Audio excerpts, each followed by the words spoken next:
Welcome, everyone. This is part 5 of Uncle Tom Review. Let's get into it. It's incompatible to have porous borders and a welfare state. So I think it's just common sense to say, if you come here, you ought not be a charge on taxpayers. Why is that so controversial? In order to be persuaded or to like someone's work, you don't have to share a race with them. However, we're talking about a very important fundamental shift, like a breaking of the frame. What's the purpose of an SAT? The purpose of the SAT is to make sure the student can do the freaking work that's required of him or her once they get admitted to that given university.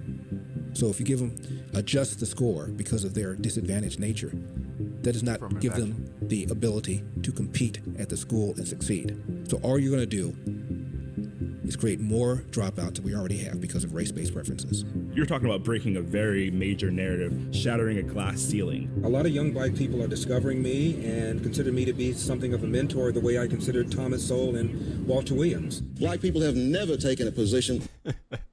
I know. I'm not going to show the book. I'm gonna put it away.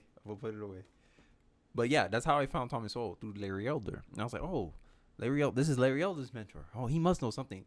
I don't know how many books. I have 3 books from Thomas Sowell. I haven't gotten to reading all of them, but if you guys got any book recommendations for me, please let me know in the comment section. Right? I'm still trying to uncover and still fill out what I really truly believe in. And if you guys got any good books, historical, whatever, I don't care what it is, leave it in the comment section below. I'll be happy to look into it, read it. If it sounds interesting to me, I'll probably give someone a shout out. I don't know, but let's get back into the video That you describe. So it is not a question of what black people chose to do. It's what you choose to put in the mouths of black people. It's what you choose to project. We didn't learn about these guys. I didn't know who Thomas Sowell was until 4 years ago. The engineer is judged worst mistake by the input of our educational system was not to have his voice. Like, I thought Malcolm X, oh, this is why they don't teach Malcolm X in school. They kind of highlighted him towards the end, but they didn't go too deep with Malcolm X.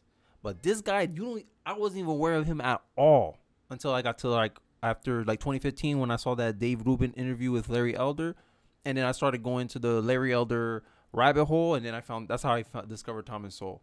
It's asinine what the educational system robbed from black people, because he called a lot of the mess we dealing with now way before, when they were trying to justify why black women should get welfare, and he was saying, hey, well, right now there's a 25% single motherhood rate. What you're doing with this policy will incentivize this number to only grow. And people was like, no, it won't happen. It will never happen. That's not going to happen. They're going to use the support and then use it to get themselves off their feet, and then they'll get off the system. What happened now? He was right. I'll find the video. I will find the video, but let's get back into it. product, which is not simply ideas. If he builds a building that collapses, it doesn't matter how brilliant his idea was, he's ruined. Conversely, if an intellectual who's brilliant has an idea for rearranging society, and that ends in disaster, he pays no price at all. To hear Thomas Sowell destroy all of this so-called data that the so-called enlightened among us were using to try to get their way and to try to shape policy. You would also have to agree that, generally speaking, women are paid less, for example, for the same jobs as men. No, I would not. I would not agree with that. If you're talking about women with the same number of years of experience, with the same continuous service, etc., then when I look at that, I don't find that disparity. I find, for example, in many cases, the women are making more, depending on how you break the data down. The difference with women is between married women and everybody else. If his message would have somehow penetrated through all of the nonsense and all of the, I believe if he was actually taught in public school, I believe the black community wouldn't be so all our eggs in the Democratic basket. I think we'll be more like how the Hispanics are. 60% Democrat, 40% Republican. And then everyone's fighting for our vote. That's how I see what would have happened. the manufactured preconceived notion that I bought into and settled itself in my mind, he would have been a huge influence for me. Why wouldn't they teach us about Thomas Sowell in school? I know LeBron James. I know you guys are excited to see her. I didn't know you guys would be excited to see me too, but thank you. no, bro. You know these people ain't gonna come here to see no boring ass Hillary Clinton. Oh my god! I just had to comment that one out. I know all of these rappers. I don't know Thomas Sowell. I don't know about Walter Williams. I've always been a radical. I've always challenged the status quo. If there's one person that you think Black America would be celebrating. I supported things like minimum wage laws because I thought it was a good idea until I ran into some professors and say, well, look, Walter, let's look at the effects of the minimum wage law as opposed to looking at the intention. They gave me material to read and then I changed. Republicans focus on the results of something, results of a policy. Democrats focus on the intention of the policy. And people who tend to vote Democrat like the intentions of a policy. They don't too much care about the outcome too much. All they care about is, oh, this is our intention with the law. This is a good intention. Let me go along with it. While Republicans say, look at the outcome. You want to raise taxes, but every year, every president that raised taxes, he had less tax revenue than a president that cut taxes.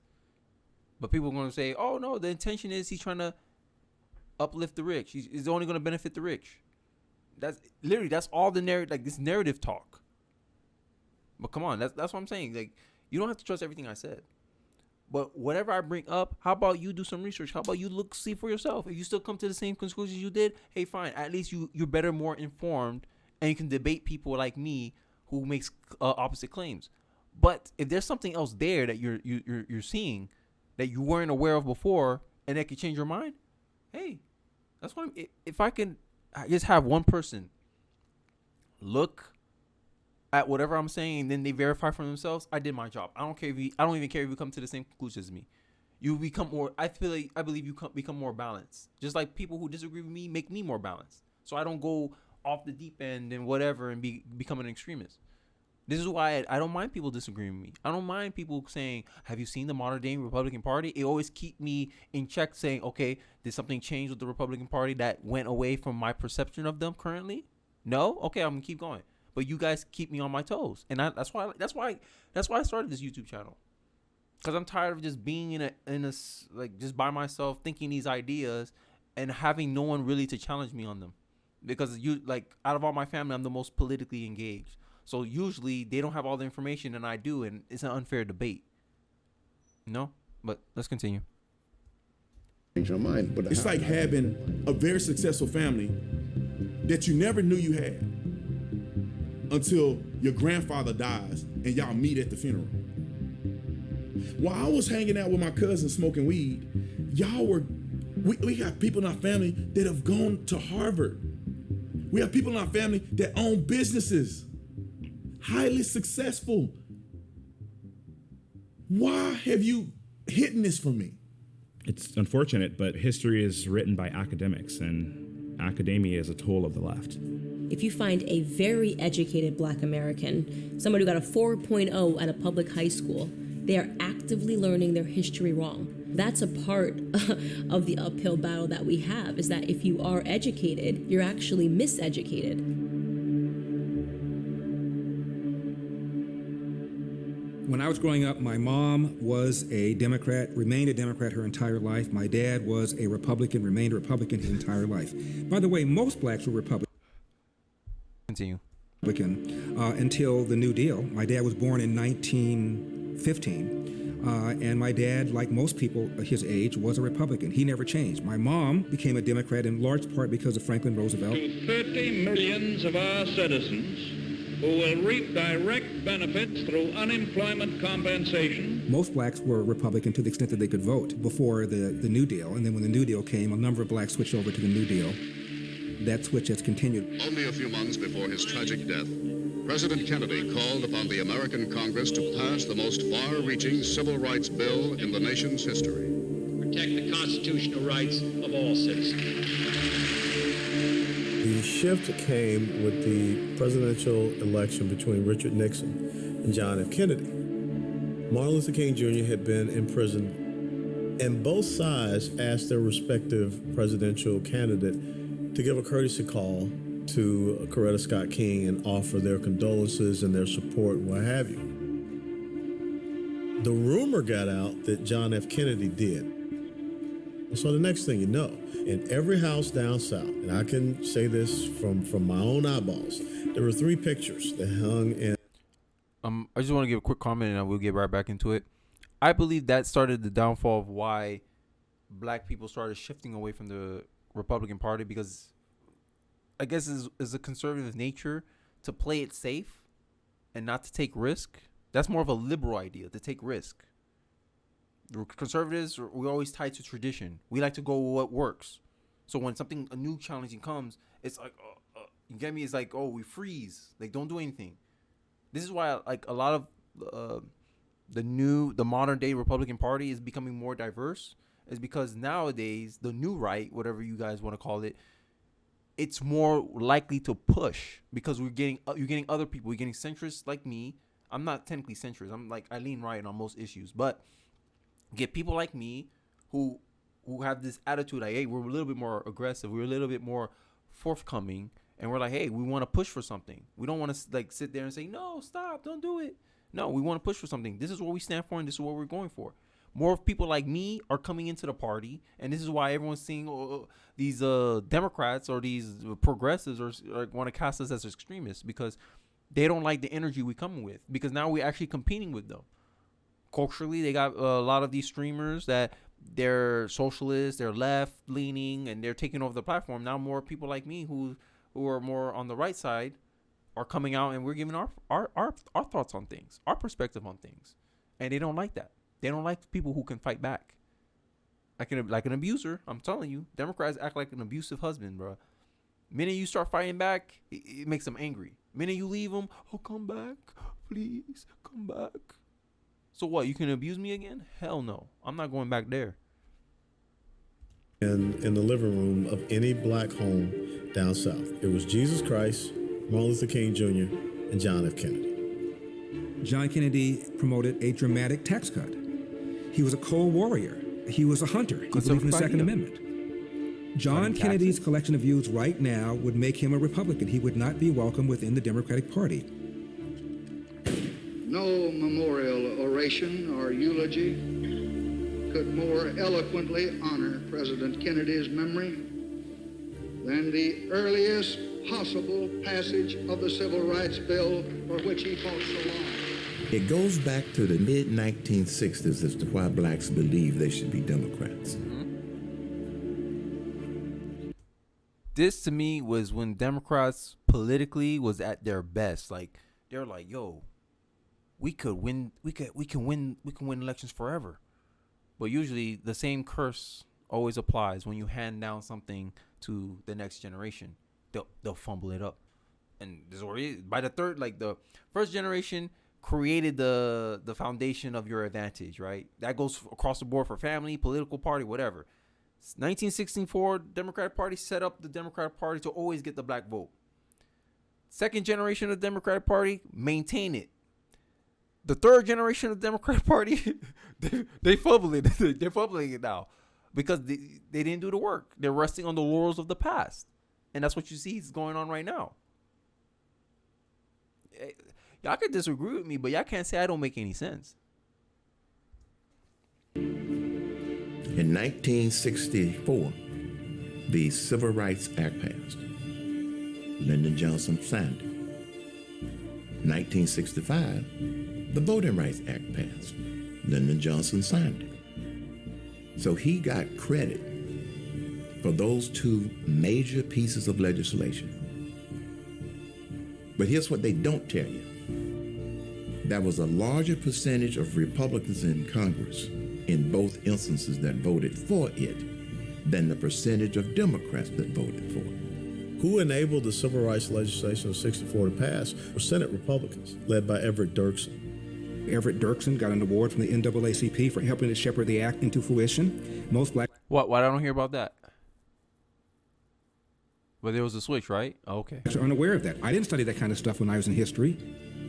President Johnson was able to get the Civil Rights Bill passed, and it was perceived that it was an effort on the part of the Democrats. And so that's... Look how y'all got... Oh. Wow. So a majority of people of your party disagree with you. Majority of your opposition agreed with you, but because you had a D next to your name, public perception perceived that the whole party as a whole was for the black person when it was just an individual president. And now I think history is kind of repeating itself. It don't, they say, well, history don't repeat itself, it rhymes. Trump is doing something similar. Republican Party don't cater to the black vote because they're like, yo, we're not going to get the black vote. We shouldn't even try. Trump's like, well, you have to lose, black people. You've been voting for this party for 50 years. You still complain about the same problems. Your situation hasn't improved. You just mainly stay the same. What you got to lose? And I was like, hey, that makes sense. That does make sense. But because I'm black, I'm supposed to just fall in line and vote Democrat? No. Last time I checked, I'm a free individual. I'm just saying. A perception and a narrative that has been created that caused the community to connect that event, momentous event, to the Democratic Party. And they have been using that idea to effectively create a perception that the best friend to the black community is the Democratic Party, which is far from the truth. Black people have been taught that the Democratic Party wears the white hat when it comes to civil rights and racial justice, and Republicans have been described as wearing the black hat. If resistance to the federal court order ceases at once, the further presence of federal troops will be unnecessary, and the city of Little Rock will return to its normal habits of peace and order, and a blot upon the fair name and high honor of our nation in the world will be removed. Dwight Eisenhower was responsible for bringing the civil rights issues to the forefront. I have a dream. One day. It was a movement that was challenging America to embrace its ideas. Those ideas that were found in the Declaration of Independence, that all men are created equal. To hold our society, America, to the principles that were found in the Constitution, and those constitutional principles that protect our liberties and protect our individual rights. It's what that civil rights movement was all about. There must be a revolution of values in our country, because some of the values that presently exist are certainly out of line with the values and the idealistic structure that brought our nation into being. Unfortunately, we haven't been true to these. And that's my thing. If America's founded on racism, right? You're saying the Constitution is racist, but that same Constitution was used to justify freeing the slaves, making Martin Luther King's case for all men are created equal. They referenced that document. And he said that American people just didn't live up to the document. But then now in current year, 2022, these people who experience less racism than Martin Luther King experienced will sit here and claim that America is a racist country. It was founded on racism. Its founding was 1619. When no, it's not. Factually, 1776. That's when America was born. 1619, that's some UK stuff. You stick that with them. But 1776, America was founded, and the ideas of America, because if you're making a claim that America is racist, you have to go by 1776, not 1619. That it was founded that, hey, these are the ideals, all men are created equal. Now, did the people live up to it? No. Do humans live up to anything? Do people always fall short of their principles? But it's always time that's what I'm saying. Redemption is important. That's why redemption is such a necessary value that we have to keep, because we believe that someone can be better than they were yesterday. People can change and be better. But we lost that idea. Now we believe no one deserves redemption now. You say one thing out of step 20 years ago, they retroactively look into your past, find that thing, and then condemn you today for it, using today's standards. When 20 years ago, it was safe to make that joke. 20 years later, it's not safe to make that joke anymore, and you get canceled for something you said 20 years ago when you were 18 years old. And they happen to find the evidence of it. Now, put that same pressure on the Democratic Party and let these liberals find out that Democrats were responsible for the KKK and all this nonsense. This is why they want to destroy history so bad. They don't want you to know all this. This is why they're so focusing heavily on the appeasing the teachers union because they need the future, right? He who controls the youth controls the future. You think the Democrats are going to let go of that monopoly on education willingly? Oh, no, it's going to be a fight. This is why conservatives are so hard, fighting so much for school choice, because we want to control the future. Any day, conservatives have more kids anyway. So I don't understand why these liberals think they're going to come sit here and try to teach our kids stuff. Because if I had to homeschool my son, so damn be it. I'll work from home. It was signed under the hope that that piece of legislation would open up opportunities for the blacks to have equal access, to have first-class citizenship, have better economic opportunities. That was the dream that Dr. Martin Luther King talked about. Al Gore's father, Al Gore Sr., worked with other Democrats to mount what was at the time the longest filibuster in the history of the Senate to prevent the bill from ever getting onto the floor for a vote. Wow. Al Gore's dad, by the way, died a Democrat. He didn't make a big switch to join the racist Republicans. Whenever I began to read the Republican Party platform, I didn't find one thing in there that I felt as a black man targeted me. I began to wonder, well, if I can't find anything in their platform, maybe I can find something in the Republican Party's past that gives me an example of how they targeted me as a black man. And I started with Abraham Lincoln, who was a Republican. You know, you can argue, well, he signed the Emancipation Proclamation as a war strategy. And you can argue that. Yeah. But at the end of the day, the fact of the matter is that it was a Republican who signed the Emancipation. Outcome. If I'm a conservative, you should, like, if you're trying to change my mind, you should already know, okay, this guy is very outcome driven. Okay, let me show him the outcomes.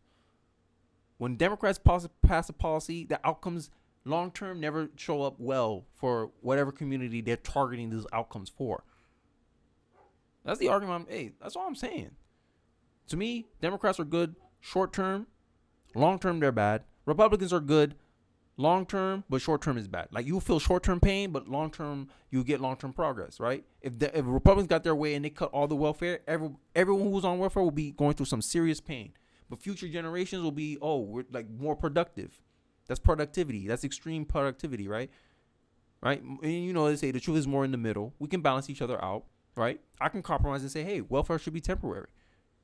And welfare should add some incentive where you're incentivized to upskill.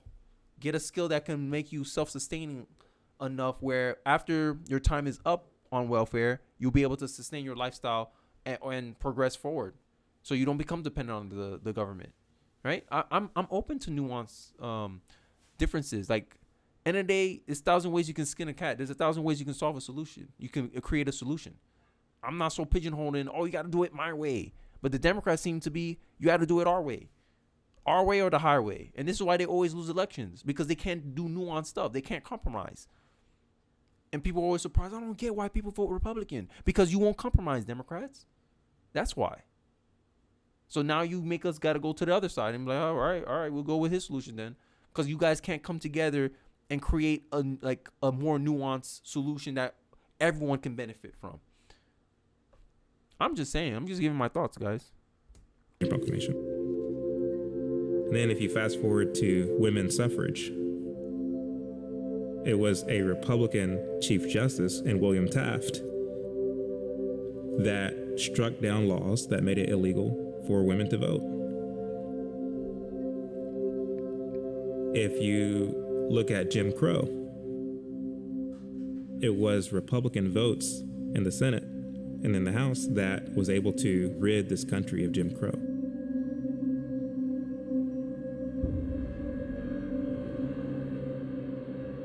When we look at the history of entities like the KKK, it was specifically intended to suppress the African Americans and keep them from voting for Republicans specifically. That was always what the KKK was found. And at the Democratic platform now, y'all don't want me voting Republican, right? Y'all want to go back into the past? Or we got? I told you I don't want this smoke. People in the comments, you see the modern day Republican Party? Okay, let's start. Let's go to history class, because I know you're at a disadvantage. All we learned from is public school. I just did a video when I was reacting to Gen Z. I was messing up some stuff. The best things I learned so far was everything I taught myself, everything I went and learned from myself. And I'm pushing a message: hey, learn things on your own, because someone cherry pick and wants to give you information. All I'm saying is, hey, I'm challenging a common belief that we have. You can agree or disagree after you research it for yourself. Now, if you just want to be like, oh, I disagree with you, fine, that's your prerogative. But I want to call to action that everyone go see for themselves. Go make up your own conclusions without some secondhand information from other people. You sit down, you got Google, we all got Google.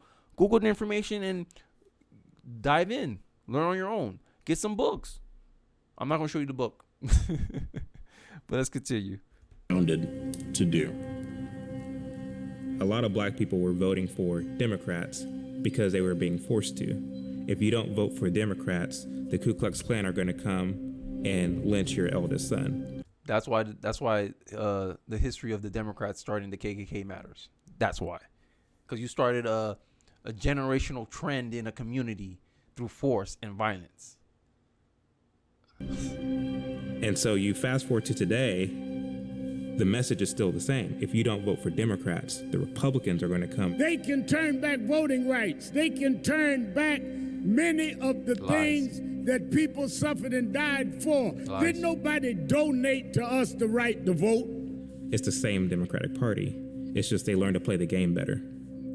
We in the same ship. Same plantation. It's the same suit, just warmed over.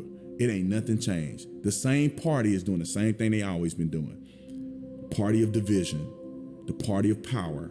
If you're a minority, you're smart, you can believe what you want to believe, support what you want to support, you are free to do these things. You don't have to support one person. You don't have to drink at this one water fountain. You're free to make choices. It's like, okay, that's great. I'm going to be a Republican. I choose to be a Republican, and then, whoa, everybody stop. Liberal racism. Therefore, diversity and inclusion until it becomes about politics. Then no one's about diversity and inclusion. Oh, okay. Come on. You seen the modern day Republican Party? You mean the most diverse Republican Party in history so far? You mean the Republican Party that got more black votes than it did in 2012? Because that's what you're comparing the current Republican Party to back then. Mitt Romney, when he was leading the party, he had less black votes than Trump even at 2016. And you try to phrase that question as if it's a bad thing? Grind my gears. He is encouraging a generation of foolish young people. These are lost, disturbed, self-loathing people. Notice that all of those youngsters had caps on. It was almost like we're going to dress you for the photo. It's gone from like physical. But when Democrats do it with black celebrities, I don't think that same conclusion. Oh, it's because it's people who you agree with. Oh, okay. I see. But now, in the 21st century, as we're reaching the information age, it's become a sort of metaphysical restriction as to what a minority can and can't do. Minorities shouldn't think this way. Minorities shouldn't support these people. Minorities shouldn't believe these things. Facts. Black conservatives today, or anybody that has a black conservative message, we are the people that are escaping the plantation. The liberal will try to control a black person through the concept of racism because they know that we are very proud, emotional people. What was the reaction when black slaves escaped the plantation? It was swift. What I saw was a minstrel show today. Him in front of all of these white people embarrassing himself. When minorities don't support the agenda of the Democrats or the left, all of a sudden the restrictions they put on years ago in a physical realm they're now doing in a metaphysical realm. But are we 100% convinced? Are we back on the Kanye is not